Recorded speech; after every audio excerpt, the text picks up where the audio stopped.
Chapter 3: The Expanding Frontier, America's 19th Century Journey. In 1789, the United States was a young nation of 13 states with a bold dream. The Constitution had just taken effect, and the country stood on the edge of a vast, unexplored continent. The Louisiana Purchase in 1803 changed everything. For a mere $15 million, 0 cents, the U.S. doubled in size, gaining control of the Mississippi River and opening the door to the West. These new lands, though rich in promise, were already home to native peoples, whose futures would soon be forever changed. To understand this territory, Jefferson sent Lewis and Clark to explore. Their journey westward revealed natural wonders and native nations, inspiring further migration. But their trail would soon be followed by settlers who brought fences, farms, and conflict. War followed expansion. The War of 1812 confirmed U.S. independence, but also weakened native resistance in the Northwest. Andrew Jackson rose to fame during the war and later pushed hard for expansion, no matter the human cost. Jackson's Indian Removal Act forced tribes from their lands, leading to the Trail of Tears. Thousands of Native Americans died on the journey west, a dark chapter in the story of progress that reshaped the South and the nation's conscience. In the 1830s and 1840s, Manifest Destiny gripped the public imagination. Americans believed they were meant to spread across the continent. This belief justified conquest, settlement, and the growing pains of a nation bent on growth. Texas became a flashpoint. American settlers clashed with Mexico, eventually forming their own republic. When the U.S. annexed Texas in 1845, war with Mexico followed, a war that would redraw the map and fuel further tensions. The Mexican-American War ended with the U.S. acquiring massive new lands in the Southwest. The dream of a coast-to-coast nation had become real, but with new land came old questions. Would slavery follow the flag? The gold rush of 1849 brought a rush of fortune seekers to California. Towns grew overnight and the economy boomed. But violence, lawlessness, and the displacement of native people followed close behind. As new territories formed, the fight over slavery intensified. The Missouri Compromise and later efforts tried to calm the storm, but each new state risked tipping the balance between North and South.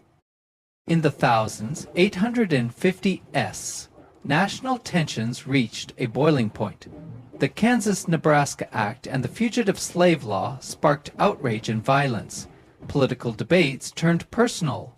Blood was spilled long before the Civil War officially began. Railroads pushed westward, binding the country with steel. They brought commerce and settlers, but also conflict. Native lands shrank, regional divides deepened, and industrial change moved faster than society could keep up. Immigrants from Europe poured into the country. Many helped build America's future, yet faced bigotry and exclusion. Their struggles became part of the expanding national identity, adding new layers to the American story. Slavery remained the nation's great unresolved issue. Abolitionists gained ground, but Southern leaders refused to compromise. Expansion made the question of slavery more urgent and more explosive. Abraham Lincoln's rise marked a turning point. His opposition to the spread of slavery frightened the South. When he won the presidency in 1860, secession soon followed. The Union, once expanding, was now fracturing.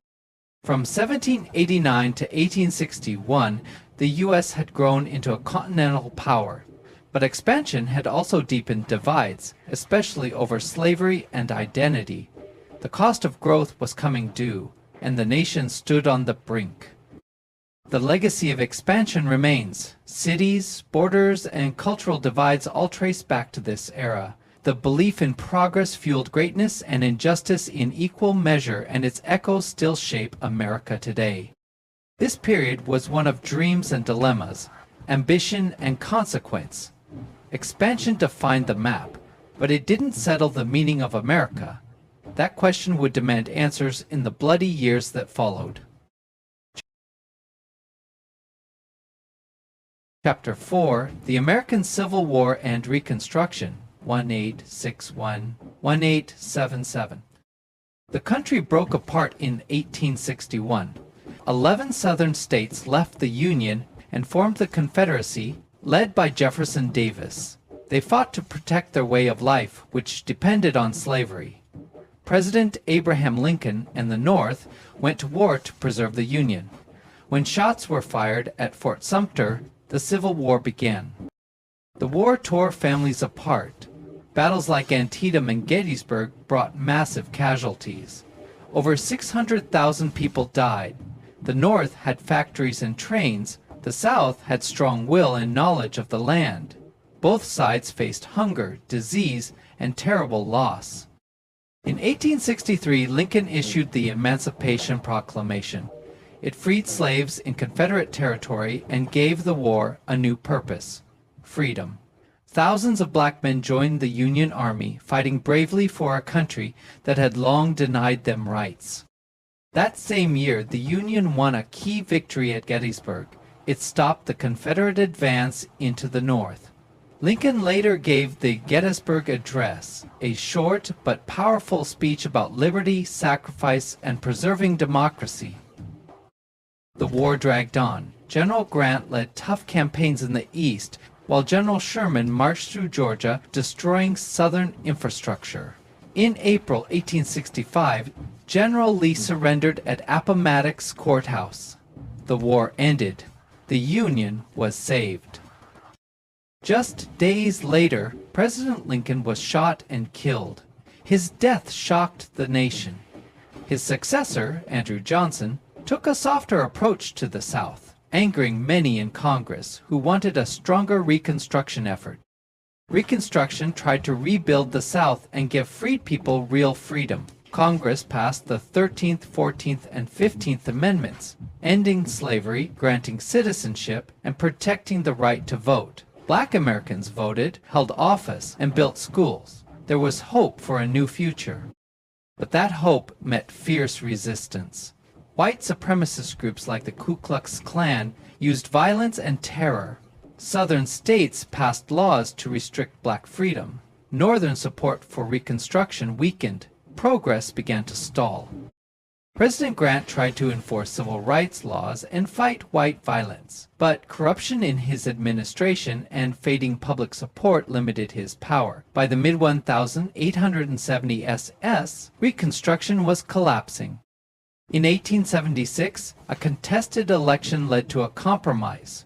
Rutherford B. Hayes became president, and federal troops left the South. Still, the Reconstruction amendments remained. Though justice was denied, black communities kept building schools, churches, and hope. They carried on the fight for equality. The Civil War and Reconstruction changed the nation. Slavery was gone, but racism and inequality remained. The struggle for civil rights would continue for generations. The federal government grew stronger. The South was scarred but rebuilt. A new chapter began, though many promises were broken. The voices of the formerly enslaved would not be forgotten. Even today, the legacy lives on. America still wrestles with race, freedom, and citizenship. The Civil War was a reckoning. Reconstruction was a test. In many ways, the test continues. Please subscribe to the channel to continue.